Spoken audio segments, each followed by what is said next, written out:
একটিমাত্র বাড়িতে থাকা মশলা দিয়ে নিরামিষ আলুর তরকারি যে এত টেস্টি হতে পারে, যেটা এই ভিডিওটা দেখে যদি বানাও তাহলে তোমরা খেয়ে অবাক হয়ে যাবে।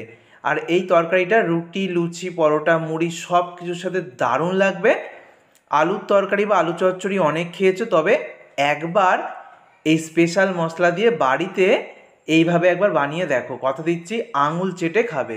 রেসিপিটার জন্য এখানে আমি 3টে আলুকে কেটে নিয়েছি, দেখো এরকম ছোট ছোট করেই কেটেছি, 3টে বড় সাইজের আলু। এবারে আমি সর্ষের তেল নিয়ে নিলাম কড়াইতে, রান্নাটা সর্ষের তেলে করতে হবে। 5 ফোড়ন আর 2টো শুকনো লঙ্কা দিয়ে দিচ্ছি। 5 ফোড়া শুকনো লঙ্কাটাকে ভালো করে ভেজে নেব।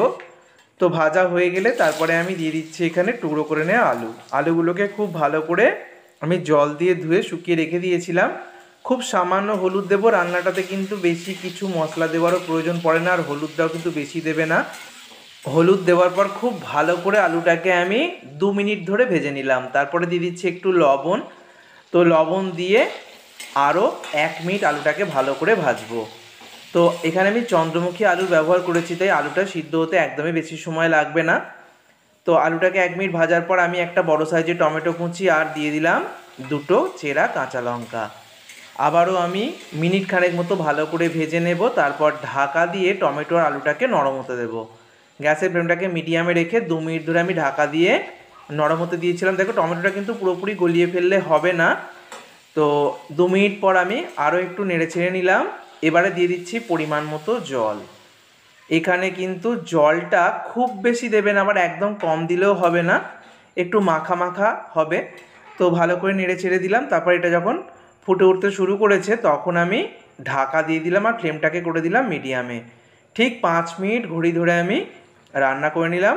5 মিনিট পর দেখিয়ে দিচ্ছি, দেখো গ্রেভিটা কিছুটা টেনে এসছে আর আলুটাও কিন্তু ভালো মতো সিদ্ধ হয়ে গেছে। এবারে আমি দেবো সেই স্পেশাল মশলা যেটা আমাদের সবার বাড়িতে থাকে, সেটা হচ্ছে ম্যাগি মশলা।